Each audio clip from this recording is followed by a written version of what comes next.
500 आणि 1000च्या नोटा बंद करण्याच्या निर्णयानं नवी मुंबई एपीएमसी मार्केटमध्ये व्यापारी आणि शेतकऱ्यांमध्ये गोंधळाची स्थिती दिसून येतेय। सध्या व्यापारी गैरसोय होऊ नये म्हणून 1500च्या नोटा स्वीकारतायत, नाहीतर हजारो टन भाजीपाल्याची विक्री होणार नाही आणि मोठं नुकसान शेतकऱ्यांना सहन करावं लागू शकतो।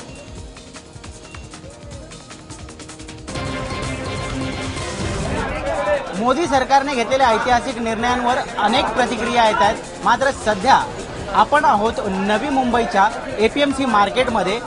या ठिकाणी महाराष्ट्रभरातूनच नव्हे तर देशभरातून मोठ्या प्रमाणात माल येतो, जो या ठिकाणी विकला जातो, ते खरेदी केली जाते आणि याच खरेदी विक्रीमध्ये मोठ्या प्रमाणात व्यवहार होतो।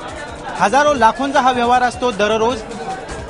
जर 500 आणि 1000च्या नोटा सध्या स्वीकारल्या नाहीत तर मोठ्या प्रमाणात इथे जो माल विक्रीला आलेला आहे हा माल सडून जाईल, हजारो करोड रुपयांचं नुकसान होईल, अशा पद्धतीची भावना या ठिकाणी व्यक्त होते। त्यामुळे तडकाफडकी हा निर्णय जरी घेतलेला असेल आणि त्याच्यावरती समजूतदारपणाने या ठिकाणी हे व्यापारी तोडगा जरी काढण्यासाठी तयार असतील तरी सरकारने कुठेतरी वेळ दिला पाहिजे होता, असं त्यांचं म्हणणं आहे। कॅमेरा पर्सन अजित कदम सोबत ऋत्विक भालेकर, माझा, नवी मुंबई।